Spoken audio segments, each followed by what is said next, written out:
മൂന്നാറിൽ വീണ്ടും അപകടയാത്ര. തമിഴ്നാട് രജിസ്ട്രേഷനിലുള്ള കാറിന്റെ ഡോറിലിരുന്നാണ് യുവാവിന്റെ അഭ്യാസ പ്രകടനം.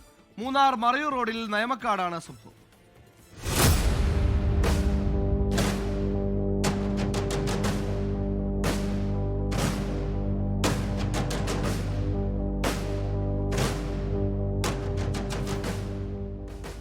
മൂന്നാർ മറയൂർ റോഡിൽ നയമക്കാടാണ് യുവാവ് കാറിന്റെ ഡോറിൽ കയറിയിരുന്ന അപകടയാത്ര നടത്തിയത്.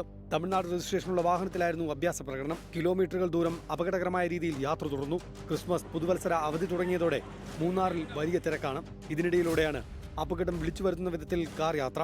നടപടിയെടുത്തിട്ടും മൂന്നാറിലെ റോഡുകളിലൂടെയുള്ള അപകടയാത്ര തുടർക്കഥയാവുകയാണ്. പോലീസ് തന്നെ പെട്ടെന്ന് തന്നെ ഇടപെട്ട് അവരെ പറഞ്ഞ് മനസ്സിലാക്കി പിന്തിരിപ്പിച്ച് വിടാനുള്ള സംവിധാനം ചെയ്തിട്ടുണ്ട്. ഇപ്പോൾ ഇത് കുറച്ചുകൂടി നമ്മൾ കെയർ എടുക്കുന്നുണ്ട്. ഇങ്ങനെ ചെറിയ ഇഷ്യൂസ് ഒക്കെ മുമ്പ് ഉണ്ടായിട്ടുള്ളതുകൊണ്ട് അതുകൂടി ഉൾക്കൊണ്ടുകൊണ്ട് 24 hours നമ്മൾ പ്രവർത്തിക്കാനുള്ള ഒരു സംവിധാനത്തിലേക്കാണ് പോയിട്ടുള്ളത്. മൂന്നാർ ടൗണിലും മറയൂർ റോഡിലും വട്ടവട റോഡിലും ഗതാഗത കുരുക്ക് രൂക്ഷമായി തുടരുകയാണ്. തിരക്ക് നിയന്ത്രിക്കാൻ പോലീസിന്റെ പ്രത്യേക ഇടപെടൽ ഉണ്ട് എന്നാണ് വിശദീകരണം. 24 ഇടുക്കി.